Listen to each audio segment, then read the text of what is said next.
Hello everyone, कैसे हो सभी। सबसे पहले तो तेजस एजुकेशन पे आप सभी का स्वागत है। जैसा कि आप लोग जानते होंगे कि भाई हमारा जो सेशन चला हुआ है, जो कि है हमारा आंसर राइटिंग प्रैक्टिस का। ठीक है, तो जो आंसर राइटिंग का अगर हम बात करें तो आज जो हमारा है वो 5th डे है। आज हमने एंशियंट इंडिया से रिलेटेड जो लास्ट टॉपिक बचे थे दो, उन टॉपिक्स को कवर करना था। ठीक है, तो आज जो हमारा जो था वो क्या क्या टॉपिक थे। एक था पोस्ट गुप्ता पीरियड। ठीक है, पोस्ट गुप्ता पीरियड से रिलेटेड। और पहला टॉपिक तो ये था, और दूसरा क्या था हमारे पास, जो साउथ इंडियन जो साउथ इंडियन किंगडम है उनसे रिलेटेड। ठीक है, तो उनसे रिलेटेड कुछ क्वेश्चंस हमें देखने थे। कहने का मतलब आज हम क्या है, दो ऐसे क्वेश्चंस देखेंगे, एक पोस्ट गुप्ता पीरियड से और एक साउथ जो किंगडम है, जैसे कि संगम एज है। ठीक है, तो जो संगम एज से रिलेटेड एक क्वेश्चन देखेंगे। तो हमारे पास क्या है, दो क्वेश्चन है, हम उनको डिटेल में डिस्कशन करेंगे। सबसे पहले अगर मैं बात करता हूं तो सबसे पहला जो क्वेश्चन है, देखो क्या है इस क्वेश्चन को अगर हम ध्यान से देखें तो यहाँ पे हमसे ये कह रहा है कि हाईलाइट द सोशियो इकोनॉमिक। भाई अगर हम बात करें तो सोशियो इकोनॉमिक नहीं, सोशियो पॉलिटिकल कंडीशन। यानी पहला कीवर्ड ये है, दूसरा कीवर्ड ये है, और कौन सा बोला हुआ, संगम एज का। तीसरा कीवर्ड मेरा हो जाएगा संगम एज। ठीक है, इन पीरियड्स के बारे में बताना है। साथ में देखो स्पेशल मेंशन करना है थ्री लिटरेरी असेंबलीज, ये भी इंपॉर्टेंट वर्ड है। तो कहने का मतलब मेरे पास अलग अलग चीजें आ गई, मेरे को मतलब क्या बताना है। संगम एज का सबसे पहले तो परिचय में आपको संगम एज ही बता देना है। फिर संगम एज के सोशल पॉलिटिकल कंडीशन का मामूली सा हिंट दे देना है। ठीक है, फिर आपको तीन लिटरेरी, यानी जो आप जो बॉडी पार्ट बनाओगे उसमें क्या है, आप थ्री लिटरेरी जो असेंबलीज हुई थी, तीन असेंबलीज हुई थी जो संगम एज में, उनसे रिलेटेड लिखोगे। लास्ट में फिर आप क्या करोगे, उसके बाद जो सोशल और पॉलिटिकल कंडीशंस हैं उस पीरियड की, उसके बारे में बात करोगे। तो हिंदी में जो देखें तो क्या है, संगम काल की सामाजिक राजनीतिक स्थितियों पर प्रकाश डालिए, और तीन साहित्यिक जो सभाएं हैं उनके विषय में क्या करना है, हमें उल्लेख करना है। ठीक है, तो उनके विषय में क्या करना है, उल्लेख करना है। तो देखो मेन परिचय, देखो यहाँ पे क्या हो जाएगा, तो यहाँ पे देखो अप्रोच क्या होगी आपको। देखो सबसे पहले तो टाइम पीरियड बताना संगम एज का, फिर लिटरेरी असेंबली जो हुई है उस पीरियड की वो दिखानी है, फिर आपको सोशियो पॉलिटिकल कंडीशंस बतानी है, संगम एज की polity, administration, society, position of women, religion, इनसे रिलेटेड जो इंपॉर्टेंट कुछ पॉइंट्स होंगे वो डालने हैं, और लास्ट में कंक्लूजन डाल देना है, और आपको बता देना है कि मेंशनिंग करना है हमें कि किस वजह से जो संगम पीरियड है डिक्लाइन हो गया। कहने का मतलब समय अवधि, और उसके साथ में तीन जो सभाएं थी उनके बारे में बताओगे। साथ में राजनीतिक, प्रशासनिक, समाज, महिलाओं की स्थिति, धर्म, इन सब के बारे में आपको सामाजिक और राजनीतिक स्थितियों के बारे में व्याख्या करनी है, और संगम काल के पतन का उल्लेख करना है। ये आपको निष्कर्ष में डालना है। ठीक है, तो ये मैंने एक पूरा का पूरा आपको क्या बता दिया, एक अप्रोच बता दी कि आपको कैसे कैसे करना है। तो आप अपने पेन कॉपी उठाओ और इस क्वेश्चन को करने का ट्राई करो। ठीक है, और अभी के टाइम में क्या है, मैं आपको टाइम दे रहा हूं, या तो इस वीडियो को पॉज कर लो, पॉज करने के बाद हमारा ये क्वेश्चन है, आपको बस इतना करना है कि इसके ऊपर लिखने की कोशिश करनी है। जितना लिख सकते हो कोई दिक्कत नहीं है, थोड़े कम वर्ड्स होंगे, कुछ भी होगा, लेकिन आप अपनी तरफ से लिखने का ट्राई करो। ठीक है, चलो आपका टाइम होता है स्टार्ट अब। और मैं क्या है इसके सॉल्यूशन को समझा रहा हूं अभी। आप इस वीडियो को पॉज करके पहले आपको क्या करना है, लिख के देखना, फिर बाद में सॉल्यूशन देखना है। ठीक है,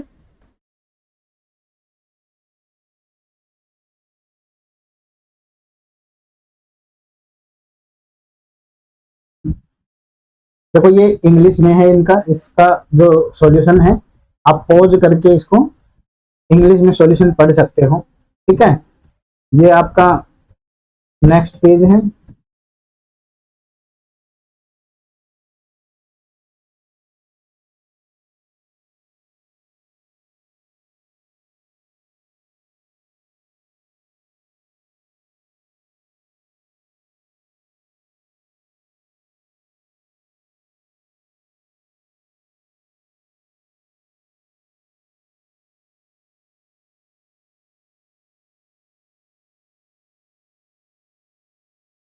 चलो अभी देखो, सबसे पहली बात तो अगर हम परिचय की बात कर रहे हैं, ठीक है, संगम काल के परिचय की बात करें तो सबको पता है कि जो संगमनेर है वो दक्षिण भारत में जो कृष्णा नदी है और जो तुंगभद्रा नदी है उनके बीच का जो हिस्सा था, दक्षिण जो मतलब भाई इन नदियों के जो दक्षिण वाला जो हिस्सा है, बीच का कह रहा हूँ, नदियों के दक्षिण वाला जो क्षेत्र होगा वो हमारा क्या कहलाता है, कृष्णा नदी। और जो तुंगभद्रा नदी है उनके नीचे का जो हिस्सा होगा वो मेरा क्या कहलाएगा, वो संगम काल में बहुत इंपॉर्टेंट मतलब भाई एक वैल्यू रखता था।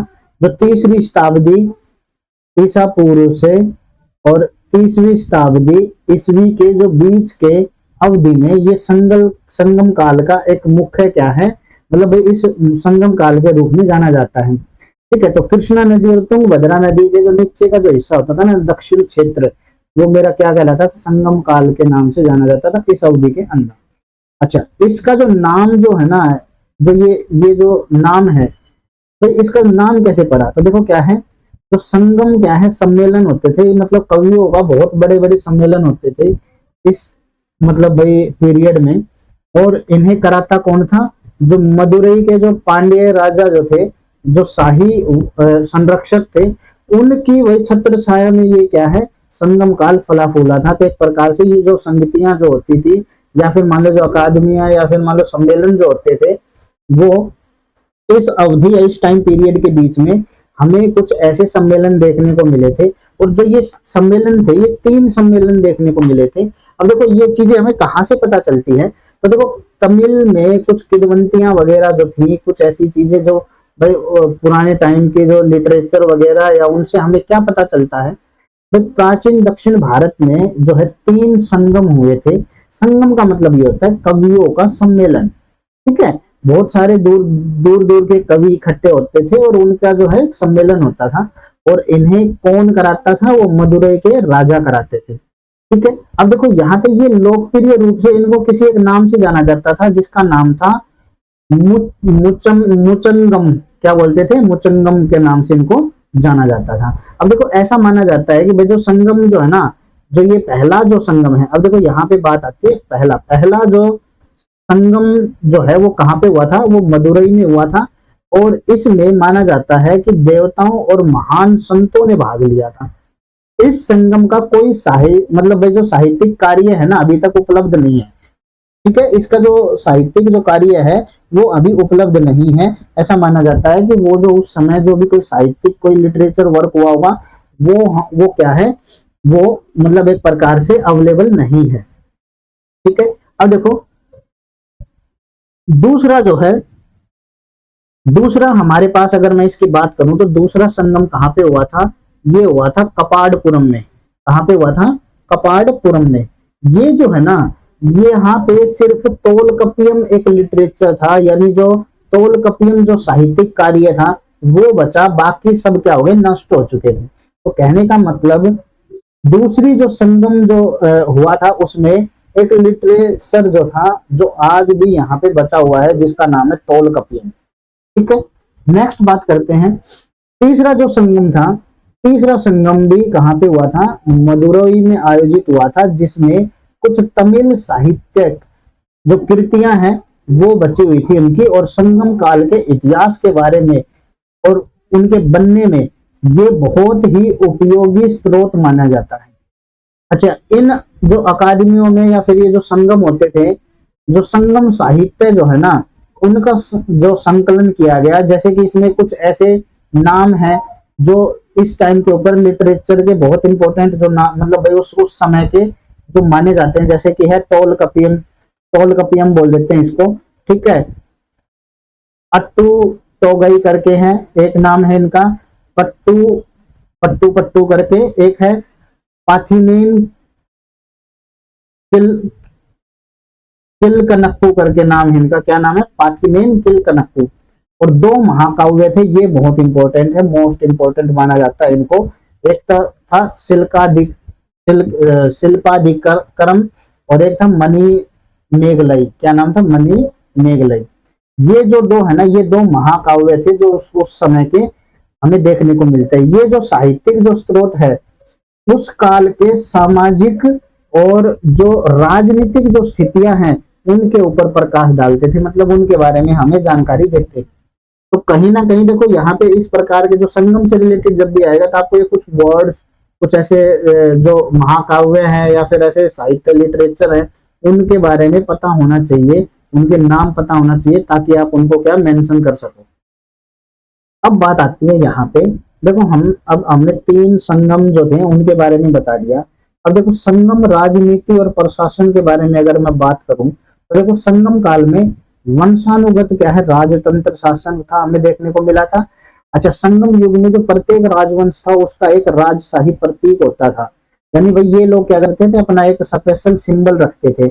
जैसे चोल चोल जो थे वो बाघ को अपना सिंबल मानते थे, ठीक है। पांड्या जो किंग थे वो क्या है, मछली को, ठीक है, कार्प भी बोलते थे इसको। और जो चेरा जो थे वो धनुष को अपना क्या है, मेन सिंबल मानते थे।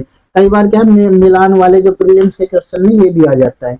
अब देखो यहाँ पे बात करें तो राजा जो है ना, राजा को अधिकारियों के एक बड़े जो समूह था उसके द्वारा सहायता प्रदान की जाती थी, जिसमें देखो 5 ऐसे मतलब भाई परिषद थे जिनमें उनको वर्गीकृत किया गया है। जैसे एक है जो ये 5 कौन कौन हो सकते हैं, एक हो सकता है देखो, एक तो मंत्री जिसे अमिचर कहा जाता था, एक था पुजारी जिसे अंथनार बोलते थे, और एक है दूत जिसे क्या है, थूथर बोलते थे, और जो सैन्य कमांडर है उसे सेनापति, और जासूस जो होते थे उनको औरार के नाम से जाना जाता था। तो कहने का मतलब ये जो है ना 5 हिस्सों में क्या है, ये परिषद बटे हुए थे, यानी उनका जो मतलब जो उनका जो परिषद था, जो मंत्रिमंडल था, वो इस प्रकार से बटा हुआ, ठीक है। अब देखो सैन्य प्रशासन है ना, वो कुशलता पूर्वक संगठित था, और इनके प्रत्येक शासक के पास क्या है, नियमित सेना भी जुड़ी हुई होती थी। अब देखो आय का जो मुख्य स्रोत माना जाता है वो भूमि राजस्व को माना जाता है, यानी जो आपके पास यहाँ पे क्या है, लैंड टैक्स होता है, वो इनका जो मेन मतलब स्रोत माना जाता था। देखो दक्षिण मतलब विदेशी जो व्यापार है, दक्षिण इंडिया में विदेशी व्यापार है, जैसे सीमा शुल्क वगैरह भी लगाया जाता था, यानी जो विदेशों से जब व्यापार होता तो वहां पे उनकी सीमा में आने के लिए भी टैक्स लिया जाता था। शाही खजाने की जो पूर्ति का मुख्य स्रोत होता था लूट, कहने का मतलब जो युद्ध वगैरह जब होते थे उनसे लूटी गई जो भी चीजें होंगी उन्हें क्या है, वो शाही खजाने की पूर्ति के लिए इस्तेमाल करते थे। अब देखो यहाँ पे जो डकैत वगैरह या तस्कर वगैरह जो होते थे, इनको रोकने के लिए सड़क और मार्गों के रख रखाव के लिए भाई रख रखाव और सुरक्षा भी की गई थी, यानी कहने का मतलब सड़कों पे जगह जगह पे चेक पोस्ट बना के वहां पे अपनी मतलब भाई कुछ सैनिक रखे जाते थे, ताकि भाई वो डकैती और जो तस्करी है उसको रोक सके। अब देखो यहाँ पे बात आती है संगम सोसाइटी की। अब देखो संगम सोसाइटी की अगर हम बात करें तो तोल कपियम जो भूमि है ना, अब देखो वो 5 स्तरीय विभाजन में संदर्भित थी, यानी 5 भागों में इसको बांटा गया था। जैसे अगर हम बात करें जो पहाड़ी भूमि, जो पहाड़ी पथ होता था ना, उसको बोलते थे कुरिंजी, क्या बोलते थे, कुरिंजी। और जो पशुपालन है उसको बोलते थे मुल्लई, ठीक है। अच्छा, कृषि जो था उसे बोलते थे मरुदम, क्या बोलते थे, मरुदम। और नेडल जो था ये किसको बोलते थे, तटीय जो भाग थे उसको नेडल बोलते थे। और जो रेगिस्तानी जो भाग होता था उसको बोलते थे पलाई, क्या बोलते थे, पलाई। अब देखो यहाँ पे मैंने बताया था तोल कपियम, और ये है, ये बहुत इंपॉर्टेंट है। तोल कपियम में 4 जातियों का भी उल्लेख मिलता है। जैसे अरसर, ये शासक वर्ग था, अरसर क्या था, एक शासक वर्ग था। एक था अंथनार, अंथनार, एक था वनीगर। ये जो 2 थे ना, ये अंथनार और वनीगर, ये क्या थे, ये थे व्यापार और वाणिज्य मतलब भाई करने वाले, यानी एक प्रकार से कॉमर्शियल जो मतलब भाई एक्टिविटीज में इन्वॉल्व थे। अच्छा, वेलालर क्या थे, ये कृषक थे, ठीक है। अब देखो इनके काल में भाई एक कुछ मतलब भाई ऐसी आदिम जनजातियां भी रहती थी, जिन जैसे कि एक का नाम था थोड़ा, एक का नाम था इरुला, एक का नाम था नागा, और एक का नाम था वेदार। ये प्राचीन आदिम जनजातियां थी जो इनके काल में हमें देखने को मिलती है, जिनका विवरण हमें बहु मतलब भाई जो हमें क्या है वहां के लिटरेचर में देखने को मिलता है। अच्छा, अब बात आती है कि भाई संगम युग में तो महिलाओं की क्या स्थिति रही होगी उस दौरान पे। देखो महिलाओं को जो है सम्मान दिया गया था, और जो बौद्धिक गतिविधियों की अगर हम बात करें, बौद्धिक गतिविधियों की जो अनुमति थी वो भी उनको मिली हुई थी। कहने का मतलब सीधा सा है कि जो महिलाएं हैं वो क्या कर सकती थी, एक प्रकार से जो इंटेलेक्चुअल जो परस्यूट है, एक प्रकार से अपना जो मतलब भाई कुछ बौद्धिक जो काम है वो करना चाहती है, इंटेलेक्चुअल कोई वर्क करना चाहती है तो उसकी भी अनुमति थी। ऐसे ही देखो कुछ विमेन्स थी, जैसे कि एक है अव्वेयार, एक है नचेलायार और एक है कक्काई पदिनियार। ये जो महिलाएं है ना, ये एज ए कवि तमिल साहित्य में इन्होंने बहुत सारा योगदान दिया है अपना।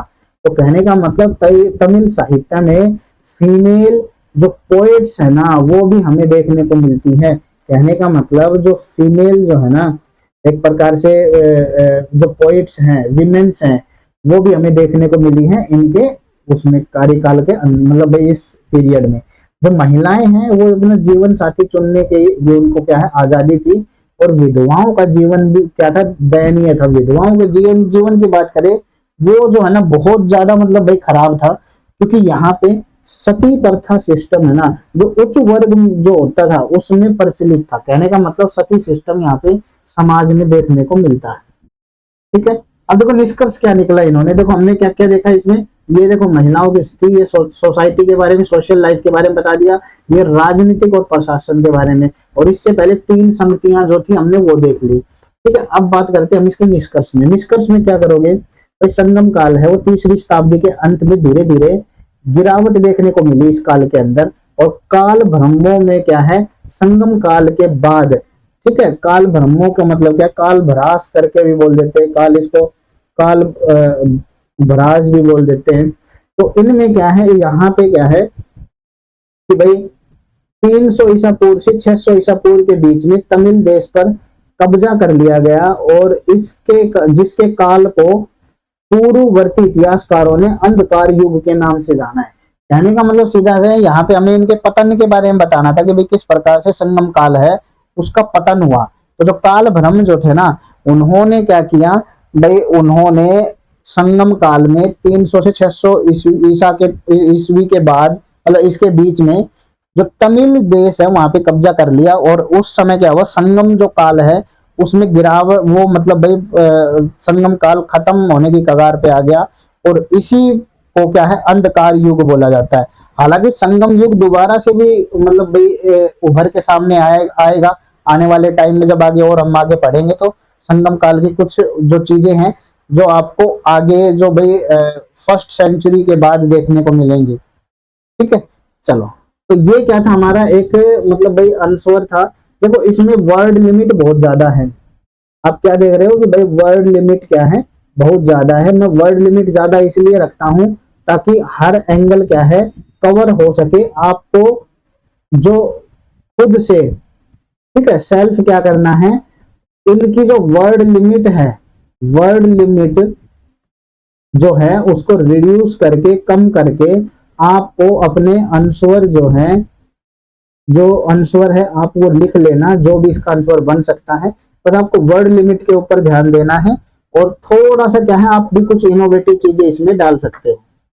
ठीक है, चलो नेक्स्ट क्वेश्चन देखो क्या है, ये बहुत अच्छा क्वेश्चन है।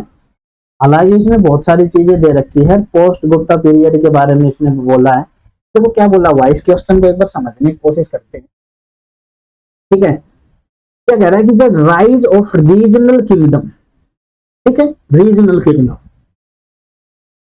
पोस्ट गुप्ता पीरियड, ठीक है, पोस्ट गुप्ता जो इंडिया होता है उस टाइम के ऊपर, presented a fragmented political landscape, discuss the, अब देखो यहाँ पे वर्ड दे रहा है फ्रेगमेंटेड पॉलिटिकल लैंडस्केप। ठीक है, अच्छा फिर क्या बोला, discuss the factor that led to this fragmentation and analyze its impact on the cultural development of the subcontinent। देखो ये क्या कह रहा है कि जो रीजनल किंगडम है उनका राइज कैसे हुआ पोस्ट गुप्ता पीरियड में, क्या क्या ऐसे पॉलिटिकल लैंडस्केप थे जिसकी वजह से ये जो है ना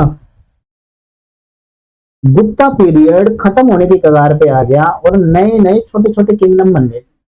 और वैसे क्या पॉलिटिकल लैंडस्केप थे, यानी क्या ऐसे पॉलिटिकल क्या है वैज्ञानिक, मतलब भाई आप ये बोल सकते हैं पॉलिटिकल क्या लैंडस्केप हमें देखने को मिले थे उस। ठीक है, और इसमें क्या बोल रहा है, गुप्तोत्तर काल में क्षेत्रीय राज्यों के उदय ने एक विखंडित राजनीतिक परिदृश्य प्रस्तुत किया। विखंडित का मतलब यही है कि भाई जो पॉलिटिकल जो लैंडस्केप है वो कैसे मतलब भाई बना, जब इन राज्यों का उदय हुआ तो जो गुप्ता एम्पायर है वो धीरे धीरे विखंडित होना शुरू हो गया, मतलब खत्म होना शुरू हो गया। इस विखंडन के लिए जो जिम्मेदार कारक है ना वो बताने, डिस्कस द फैक्टर जो ऐसे फ्रेगमेंटेशन के साथ में क्या है, जो उपमहाद्वीप है ना उनके सांस्कृतिक विकास के पर इनके प्रभाव का विश्लेषण भी करे कि भाई जो इनका जो कल्चरल जो डेवलपमेंट हुआ था उस समय जो सब कॉन्टिनेंट का, उसके बारे में और बताना हमें। ठीक है, तो ये आपके सामने क्या है, क्वेश्चन है। इसका देखो क्या क्या डालना है। सबसे पहले तो गुप्ता एम्पायर के बारे में आपको थोड़ा सा लिखना है। ठीक है, सिग्निफिकेंस, फिर क्या फैक्टर थे ऐसे, फ्रेगमेंटेशन ऑफ गुप्ता पीरियड के, फिर हमें इम्पैक्ट बताना है कि भाई कल्चरल डेवलपमेंट कैसे हुआ, और फिर हमें कंक्लूजन बता देना। ठीक है, फिर क्या बता देना है, कंक्लूजन। तो ये आपके सामने रहेगा, आप एक बार इसको ट्राई करके देखो। मैं क्या है इसको पॉज करके एक बार लिख के देखो, कितना लिख पा रहे हो वो एक बार मेरे को बता दो, कितना लिख पा रहे हो ये एक बार ट्राई करके देखो। चलो एक बार ट्राई करो, आप इसको पॉज करके लिख लेना, मैं इसके सॉल्यूशन की तरफ जा रहा हूं। ठीक है, समझते हैं इसमें क्या है।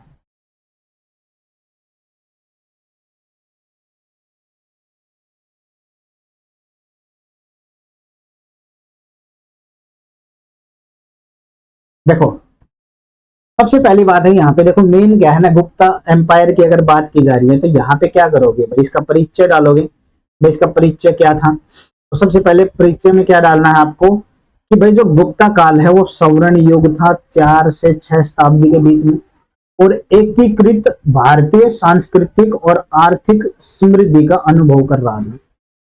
सीधा सीधा आपको बस इसमें ये बताना है कि भाई जो ये एम्पायर था ना गोल्डन एज था, और इस टाइम के ऊपर अगर हम बात करें तो ये एक्सपीरियंस कर रहा था कल्चरल और इकोनॉमिक प्रोस्पेरिटी का। कहने का मतलब यहाँ पे क्या है, मतलब भाई भारतीय सांस्कृतिक और जो आर्थिक समृद्धि का अनुभव कर रहा था।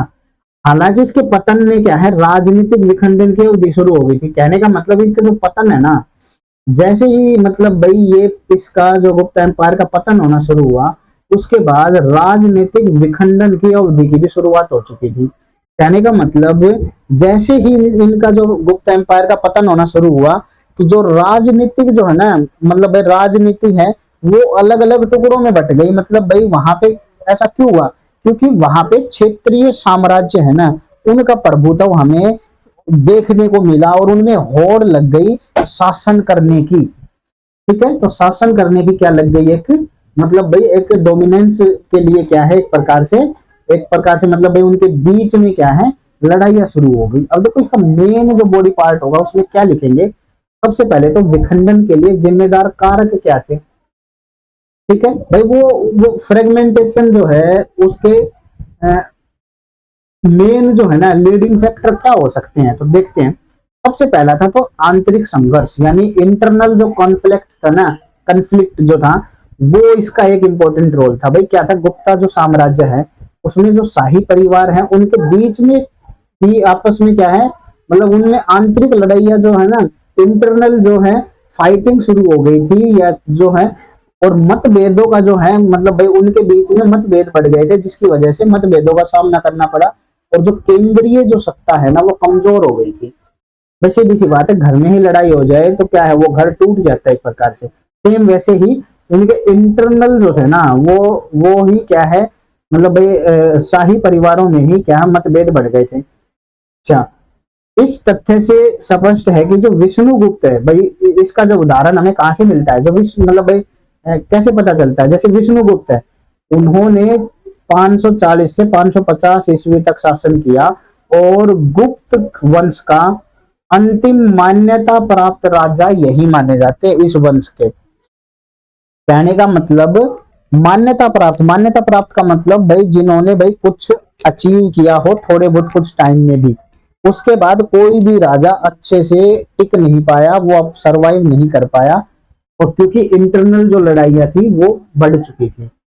अच्छा, ये जो आंतरिक जो संघर्ष थे ना, अगर मैं यहाँ पे बात करूं भाई, एक प्रकार संभव था कि भाई ये मजबूत और एकीकृत जो नेतृत्व है उसकी कमी देखने को की वजह से भी, मतलब भाई उनकी कमियां भी क्या इसमें झलकी। कहने का मतलब भाई एक प्रकार से जो इंटरनल जो है ना ये स्ट्रिफ था, ये जो इंटरनल स्ट्रिफ मान सकते हैं, ये एक प्रकार से क्या हो गया भाई, इन्होंने लाइकली टू क्या कंट्रीब्यूट किया कि भाई जो एकीकृत जो है ना कमी को जन्म दिया था इन्होंने। एकीकृत कमी का मतलब ये होता है कि भाई इन्होंने क्या है, लेक ऑफ स्ट्रॉन्ग जो है ना यूनिफाइड लीडरशिप नहीं देखने को मिला था। एकीकृत नेतृत्व का मतलब हो गया कि भाई यूनिफाइड क्या है, हमें मतलब भाई लीडरशिप नहीं देखने को मिला। यूनिफाइड का मतलब क्या है कि भाई एक साथ इकट्ठा होके लोग अपने अपने लिए लड़ रहे थे, ठीक है। और समाज के जो बाहरी जो खतरे हैं ना उनके प्रति ये खुद को कमजोर करते चले गए और बाहरी खतरे हैं वो बढ़ते चले गए। और फिर बाद में क्या, जो बाहरी आक्रमण हुए, जैसे हुन जो थे ना, हुन ये क्या होते, कौन थे ये हुन? ये जो है ना सेंट्रल यूरोपियन वाला जो हिस्सा होता है वहां के रहने वाले कुछ लोग थे जो यहाँ पे आक्रमण करते हैं। और ये जो है ना इन्होंने साम्राज्य के पतन में महत्वपूर्ण भूमिका निभाई है, ठीक है। इनके अटैक ने क्या है, इनको खोखला करके रख दिया था। जो सकंद गुप्त है भाई, जो चंद्रगुप्त द्वितीय के जो पोते थे, उनके शासनकाल के दौरान जो उन्होंने क्या है उत्तर पश्चिमी भारत पर आक्रमण किया। जो नॉर्थ वेस्ट वाला जो एरिया था ना उनके ऊपर आक्रमण किया। यद्यपि जो सकंद गुप्त हैं उन्होंने इस प्रारंभिक आक्रमण को तो सफलतापूर्वक विफल कर दिया था, लेकिन उनके जो साम्राज्य में वित्तीय संसाधनों की काफी कमी आ गई। और सीधी सी बात है, जब जब वित्तीय संसाधनों की कमी आ जाती है तो क्या देखने को मिलता है कि भाई वो जो साम्राज्य है वो कमजोर होता चला जाता है, क्योंकि उसके पास पर्याप्त साधन नहीं है उस साम्राज्य को चलाने के लिए। अब देखो यहाँ पे अगर हम देखें तो 6वीं शताब्दी में क्या हुआ, जो हुनों ने क्या है मालवा, गुजरात, पंजाब, गांधार सहित विशाल जो क्षेत्र है ना उस पर कब्जा कर लिया। और इन क्षेत्रों पर गुप्तों की पकड़ और भी कमजोर हो गई थी, यानी गुप्तों की पकड़ है ना वो बहुत ज्यादा कमजोर हो गई, ठीक है। तो कहने का मतलब उन्होंने क्या किया, इनको पूरी तरह से कमजोर कर दिया था। अब देखो हमें इंटरनल भी देखा, एक्सटर्नल भी देखा, लेकिन साथ के साथ क्या हुआ भाई, उन्हीं के एरिया में भाई जो क्षेत्रीय जो है ना बहुत सारे क्षेत्र वाइज बहुत सारी शक्तियां एमर्ज हो गई। उन्होंने अपने हाथों में अपने अपने एरिया को क्या है प्राप्त करने की क्या है, मतलब भाई एक प्रकार से मतलब भाई प्राप्त करने के लिए योगदान दिया। जैसे कि भाई अगर हम बात करें लॉस ऑफ टेरिटरीज जो है ना रीजनल एरिया में वो देखने का मिला। मतलब रीजनल जो पावर्स हैं भाई, सीधी सी बात है, इन राजाओं के अंडर में जो लोग काम करते थे उन्होंने यही सोचा कि भाई यहाँ पे सेंटर मजबूत नहीं है, सेंटर मजबूत नहीं है तो अब वो अपने एरिया में पावरफुल हो गया और उन्होंने अपने आप को इंडिपेंडेंट घोषित कर दिया। कहने का मतलब जो गुप्त साम्राज्य था और जो अन्य शक्तियां थी, शक्तियों के जो हमलों का भी उन्होंने क्या है सामना करना पड़ा। जैसे बुद्धगुप्त के शासनकाल के दौरान जो दक्षिणी जो जो दक्कन है वहां के राजा थे, मतलब भाई वकाटक शासक थे नरेंद्र सेन, जिनका नाम क्या था नरेंद्र सेन। उन्होंने भाई मालवा के ऊपर अटैक किया, मेकल और कौशल पर आक्रमण किया, जिससे क्या है ये क्या पता चलता है कि भाई वहां के जो रीजनल जो थे ना महान शक्तियां, मतलब वहां की जो शक्तियां थी, क्षेत्रीय जो शक्तियां थी जो मतलब भाई स्ट्रॉन्ग हो रही थी, उन्होंने अपने ही आसपास के मतलब एरिया पे अटैक करके अपना साम्राज्य बढ़ाने की कोशिश की। बाद में देखो क्या हुआ, एक अन्य वकाटक राजा आया था जिनका नाम था हरिसेन। उन्होंने गुप्तों को मालवा गुजरात पर क्या है गुजरात जैसे एरिया में हरा दिया, वहां पे अपनी विजय हासिल की। और क्षेत्रीय जो शक्तियों के हाथों इन क्षेत्रों के नुकसान ने गुप्त साम्राज्य के विस्तार और संसाधनों की काफी कमी कर दी। भाई जिन एरियो को ये इन्होंने मतलब गुप्त जो साम्राज्य है वो हार चुका था, अब वहां से उनको क्या संसाधन भी नहीं मिलने थे, पैसे भी नहीं मिलने थे। तो कहने का मतलब जो गुप्त साम्राज्य है ना वो एक प्रकार से मतलब भाई देखा जाए इंटरनल कन्फ्लिक्ट के बाद एक्सटर्नल जो कन्फ्लिक्ट है वो भी देखने को मिले। साथ में उन्हीं के ही एरिया में जो जो उनके अंडर जो पावर्स थी वो अपने आप को इंडिपेंडेंट घोषित करके और उन्होंने क्या किया अपने उन क्षेत्र को जीतना शुरू कर दिया जो उसके आसपास के थे, जिसकी वजह से इन गुप्ता साम्राज्य को क्या है, बहुत ज्यादा हानि देखने को मिली। अब देखो स्वतंत्र शासकों का उदय। अब भाई ऐसे में क्या होगा, कुछ जो ऐसे शासक थे जिन्होंने, अब क्या होगा, जो गुप्ता काल है उसके दौरान जो बहुत सारे ऐसे मतलब भाई गुप्त शासक आए थे, लेकिन वो क्या करते थे, वो क्या है, अपनी इंटरनल लड़ाइयां लड़ रहे थे, जिसकी वजह से वो अपने इतने बड़े साम्राज्य को नहीं संभाल पा रहे थे। और उस साम्राज्य के दौरान बहुत सारे ऐसे शासक थे जिनके ऊपर वो ध्यान नहीं दे पाए, और उन शासकों ने इसका फायदा उठाया और अपने आप को स्वतंत्र घोषित कर दिया। जैसे कि जब हुनों के आक्रमण हुए, आक्रमण से देश में जो गुप्तों की जो है ना पकड़ है वो कमजोर हो गई। ठीक है, गुप्त क्या है, एक प्रकार से कमजोर पड़ गए थे। और जो उत्तरी भारत है ना, वहां पे कुछ स्वतंत्र शासकों का उदय हुआ, यानी कुछ स्वतंत्र शासक हमें देखने को मिले, जैसे कि मालवा के यशोवर्धन, उत्तर प्रदेश के मोखरी, सौराष्ट्र के नेत्रक और बंगाल के क्या है, विभिन्न ऐसे शासक शामिल थे। यानी जो क्षेत्रीय जो शक्तियों के इस प्रसार ने गुप्त साम्राज्य के अधिकार और क्षेत्रीय जो नियंत्रण है उसको और भी अधिक कमजोर कर दिया। ठीक है, तो कहने का मतलब आप अपने अनुसार डाल लेना। देखो इंटरनल, एक्सटर्नल, ठीक है, फिर उसके बाद क्या था, रीजनल पावर्स है, उनके हाथों में इन्होंने क्या है, मतलब एरिया को लूज किया अपने, मतलब एरिया का मतलब भाई टेरिटरी लूज की। और जो शासक जो थे ना, स्वतंत्र शासक, उनका भी तो उदय देखने को मिला। तो ये 4 पॉइंट हो गए हमारे पास यहाँ पे लिखने को, इन्हें आप अपने आप क्या है लिख सकते हो। अब देखो भौगोलिक संकुचन नेक्स्ट है, भौगोलिक संकुचन। भौगोलिक संकुचन का मतलब यही सीधा सा है, रीजनल मतलब भाई कॉन्ट्रैक्शन जो है, भाई क्या हुआ, विभिन्न ऐसे कारक थे जिनके परिणाम स्वरूप जो गुप्त साम्राज्य है उनका जो आकार है वो क्या है, धीरे धीरे छोटा होता चला गया। उत्तरी भारत के जो विशाल जो क्षेत्र को नियंत्रण करने वाला यह साम्राज्य केवल मगध तक ही सीमित रह गया।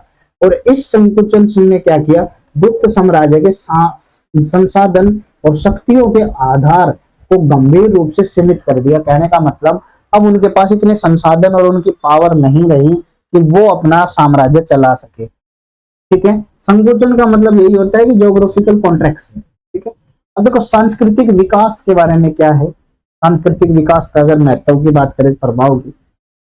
अब देखो भाई सांस्कृतिक विकास की अगर हम बात करें तो देखो राजनीतिक विखंडन के बावजूद इस अवधि में एक दिलचस्प क्या है, विरोधाभास देखने को मिला। कहने का मतलब जो पूरे उपमहाद्वीप में विविध सांस्कृतिक और अभिव्यक्तियों का उत्कर्ष देखने को मिला। कहने का मतलब यही है कि भाई अगर देखिए यहाँ पे पॉलिटिकल जो फ्रेगमेंटेशन है उसके बावजूद भी यहाँ पे हमें क्या है भाई, एक ऐसा मतलब हम विटनेस हुए भाई, फैसिनेटिंग जो पैराडॉक्स है ना हमें देखने को मिला, दिलचस्प जो विरोधाभास है। और उसमें क्या देखने को मिला कि इस कॉन्टिनेंट में, सब कॉन्टिनेंट में, इस उपमहाद्वीप में जो कल्चरल डाइवर्सिटी है ना वो बहुत तेजी से बढ़ी, यानी कल्चरल डाइवर्सिटी यहाँ पे बढ़ी। और इसका देखो मेन जो श्रेय जाता है ना, कहने का मतलब भाई छोटे ये जो है ना गुप्त एम्पायर टूटने लग रहा था, लेकिन फिर भी कल्चर में है ना, कल्चरल जो विविधता है उसमें हमें वृद्धि देखने को मिली। और ऐसा इसलिए हुआ क्योंकि जो क्षेत्रीय जो संरक्षक थे, भाई देखो जो क्षेत्रीय जो राजा जो थे उन्होंने अपने अपने एरिया में किसी ना किसी चीज को या किसी ना किसी कला को बढ़ाने में योगदान दिया। जैसे भाई इन्होंने विशिष्ट योगदान दिया, जैसे कलात्मक शैलियों का, साहित्यिक जो परंपराएं हैं उनको विकसित किया। जैसे दक्कन के जो, दक्कन में क्या है, चालुकाओं मतलब चालुका जो है इन्होंने मंदिर वास्तुकला में क्या उत्कृष्टता हासिल की। जबकि दक्षिण भारत की हम बात करें तो यहाँ पे पल्लवों ने, जो पल्लव जो थे उन्होंने महाबलीपुरम जैसे शानदार स्मारक छोड़े। कहने का मतलब सीधा सा है कि जो चालुक्य है जो उन्होंने दक्कन में इन्होंने टेम्पल आर्किटेक्चर के ऊपर एक्सीलेंस हासिल की। और जो दक्षिण भारत की बात करें तो वहां पे जो पल्लव शासक थे उन्होंने अब लोगों को क्या है स्तब्ध छोड़ दिया जब उन्होंने महाबलीपुरम जैसे शानदार स्मारक बनाए। ठीक है, ये क्या था, ये क्षेत्रीय मतलब भाई जो संरक्षण है उसमें उन्होंने कलात्मक जो अभिव्यक्ति की जो है ना भाई एक प्रकार से मतलब भाई मतलब आर्टिस्टिक एक्सप्रेशन है उसको बढ़ावा दिया इन्होंने। ठीक है, इन्होंने मतलब भाई पैट्रोनेज दिया, जो क्षेत्रीय पैट्रोनेज देखने को मिला, यानी क्षेत्रीय संरक्षण देखने को मिला। ठीक है, भक्ति आंदोलन की बात करें तो देखो यहाँ पे, देखो भक्ति आंदोलन की बात करें तो क्या हुआ भाई, खंडित राजनीति परिदृश्य ने क्या किया, भक्ति आंदोलन के उदय के लिए एक उपजाऊ जमीन प्रदान की। भाई इसमें क्या हुआ, जो व्यक्तिगत देवताओं की जो भक्ति पूजा पर जोर दिया गया। ठीक है, तो इसमें क्या हुआ, जो व्यक्तिगत पूजा थी ना, व्यक्तिगत पूजा कहने का मतलब सीधी सी बात है कि भाई यहाँ पे क्या है भाई, एक प्रकार से ये बोल सकते हो कि जो फ्रेगमेंटेड जो पॉलिटिकल जो लैंडस्केप था, मतलब भाई जो खंडित राजनीतिक परिदृश्य है, उसने क्या किया, एक भाई फर्टाइल ग्राउंड बनाया है, यानी फर्टाइल ग्राउंड का मतलब उपजाऊ जमीन प्रदान की है, किसके लिए, भक्ति मूवमेंट के लिए। ठीक है, यानी भक्ति आंदोलन के लिए। अब वो इसलिए हुआ क्योंकि भाई इन्होंने मेन जो है ना एम्फेसिस जोर डाला किसके ऊपर, जो पर्सनल जो भाई उनके खुद के जो व्यक्तिगत जो भगवान है ना उसको पूजने के। ऐसा नहीं कि भाई सभी एक भगवान को पूज रहे हैं, मैं अपना भगवान किसी एक को पूज रहा हूँ, कोई दूसरे जो है अपने दूसरे अपने भगवान को पूज रहा है। ठीक है, लोग क्या है व्यक्तिगत रूप से भगवान की पूजा पे जोर देने लगे। अब देखो उसमें क्या है, आंदोलन जो है क्षेत्रीय सीमाओं पर को पार कर तमिलनाडु, कन्नड़, हिंदी जैसे स्थानीय भाषाओं का भी उपयोग किया गया। कहने का मतलब इन जो आंदोलनों में जो मेन जो है ना, इन्होंने अपनी बाउंड्रीज को पार करके इन्होंने तमिल जो भाषा है, कन्नड़ है, हिंदी जो भाषा है, ऐसी भाषाओं का भी उपयोग किया और नए साहित्यिक जो रूपों का भी विकास हुआ। कहने का मतलब सीधा सा ये है कि इसकी वजह से नए जो है ना डेवलपमेंट देखने को मिले, किसमें, लिटरेरी फॉर्म में नई नई नई लिटरेचर बनने शुरू हुए। ठीक है, अच्छा ज्ञान प्रसार की बात करें तो ज्ञान प्रसार की बात करें तो देखो, जो स्थापित जो मार्गों पर व्यापार फला फूला। ठीक है, कहने का मतलब जो ट्रेड है ना वो फ्लरिश्ड रहा। कुछ ऐसे जो स्टेब्लिश ट्रेड रूट होते थे ना, स्थापित जो मार्ग होते, स्टेब्लिश मार्ग जो होते थे, वहां पे बहुत तेजी से फला फूला, और उस जिससे क्या है, विचार और सांस्कृतिक प्रथाओं का आदान प्रदान हुआ। तो सीधी सी बात है, जब कहीं कहीं पे व्यापार है, व्यापारिक जो मार्ग होंगे, व्यापार ट्रांसफर होगा एक जगह से दूसरे जगह के बीच में, जब ट्रेड होंगे तो लोग क्या है, दूसरे लोगों के कल्चर के भी कांटेक्ट में आते हैं, सांस्कृतिक प्रथाओं के भी कांटेक्ट में आता है, जिसकी वजह से जो ये प्रथाएं हैं वो उनमें सांस्कृतिक प्रथाएं भी और दूसरे लोगों के जो विचार हैं उनका भी आदान प्रदान हमें देखने को मिला। ठीक है, अब देखो बात आती है यहाँ पे कि इस पार प्रांगण ने सांस्कृतिक परिदृश्य और समृद्ध और भी समृद्ध किया। और उदाहरण के लिए जैसे कि देखो दक्षिण पूर्व एशियाई मंदिर हैं, वहां पे पल्लव वास्तुकला का प्रभाव देखने को मिला। जो मतलब दक्षिण पूर्व एशियाई है अपना, जो मतलब भाई जो ईस्ट जो साउथ ईस्ट एशियन जो है ना जो जगह है, वहां पे बहुत सारे टेम्पल जैसे कंबोडिया, लाओस वगैरह जो ऐसे एरिए हैं, वहां पे हमें क्या है, पल्लव वास्तुकला का भी प्रभाव देखने को मिला। वहां पे मंदिर देखने को मिले, जो हिंदू गॉड देखने को मिलते हैं। ये सारी चीजें क्या बताती है कि भाई दूर दूर तक सांस्कृतिक परिदृश्य है वो पहुंचा है हमारे देश का। ठीक है, अब बात करते हैं यहाँ के निष्कर्ष की। देखो निष्कर्ष में क्या डालना है, सीधा सा लॉजिक है। अभी तक हमने देखो क्या क्या देखा, सीधी सी बात है, हमने भाई फैक्टर देखे, फिर हमने क्या देखा कि भाई उसकी वजह से कल्चर के ऊपर क्या प्रभाव पड़ा।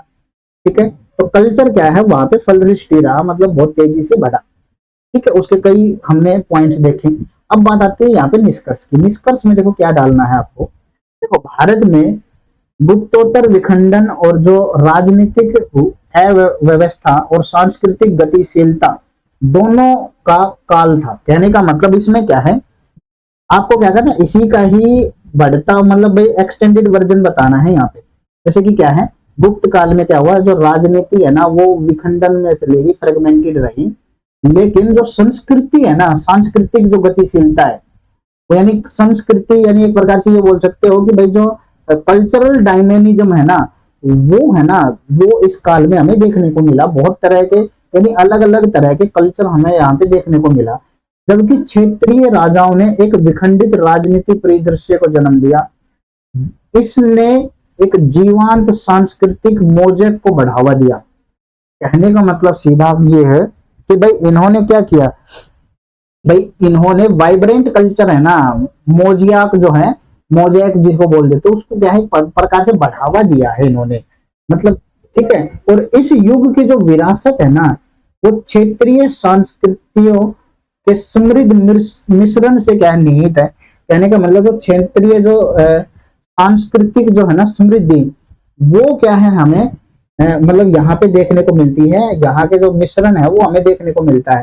कहने का मतलब सीधा सा यही है कि भाई ये क्या है, एक प्रकार से रिच जो है ना हमें ब्लैंड देखने को मिला, जो रीजनल कल्चर है वो उसका, ठीक है। और इसकी वजह से क्या है, उपमहाद्वीप में परिभाषित, मतलब भाई जो कि उपमहाद्वीप को परिभाषित करना जारी रखता है।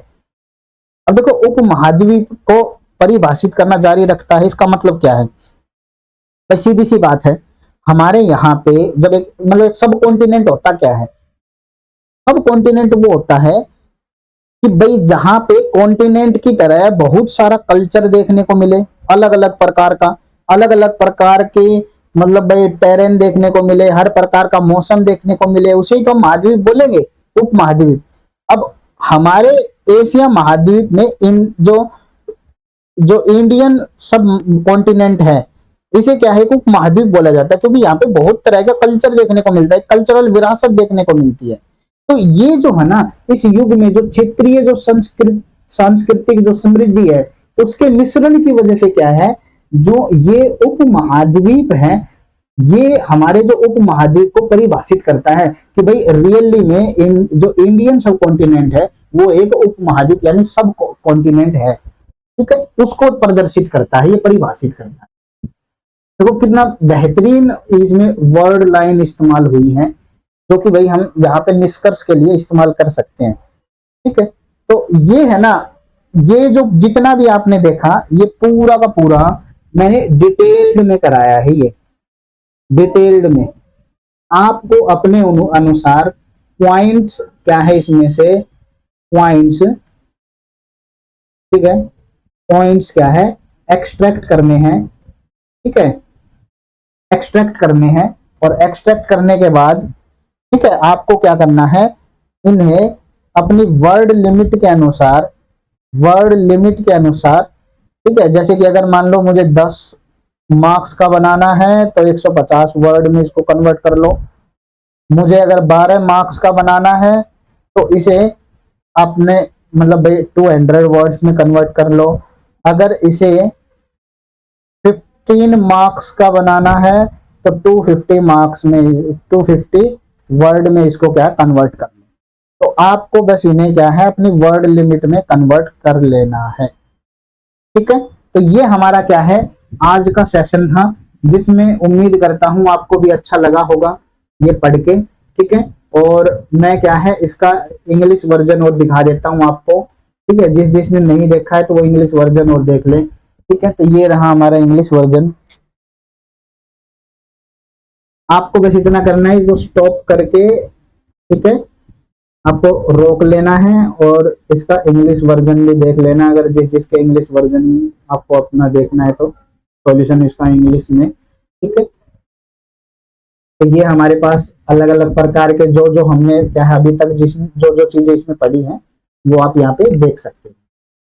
मैं दोनों तरह का यहाँ पे रखता हूँ, मैंने बाइलिंगुअल रखा है इसीलिए ताकि भाई चीजें क्लियर रहे, कोई भी बच्चा जो हिंदी या इंग्लिश में है वो इसको समझ सके, ठीक है। तो ये क्या है ज्योग्राफिकल और ये इम्पैक्ट क्या है कल्चरल डेवलपमेंट का, ये सब हमने एक एक करके पढ़ा है, ठीक है। मैं पढ़ाऊंगा एक ही लैंग्वेज में, कभी इंग्लिश में कभी हिंदी में, कोई दिक्कत वाली बात नहीं है आपके पास। बाइलिंगुअल मैं इसमें शो करूंगा आपको, क्या है अपने अनुसार उस आंसर को पढ़ना है, लिख के देखना है, लिख के देखने के लिए पॉइंट नहीं है, तो आपको सॉल्यूशन देख के फिर लिख के देखना है, पर डेली एक क्वेश्चन या 2 क्वेश्चन ट्राई करने हैं हर हाल में, ठीक है। तो ये हमारा क्या है मेन इसका जो आप ये बोल सकते हो कि मॉडल आंसर होगा, ठीक है, और आप इसको ट्राई कर सकते हो। तब तक के लिए बाय बाय, सब खैर, मिलते हैं आपको नेक्स्ट वीडियो में।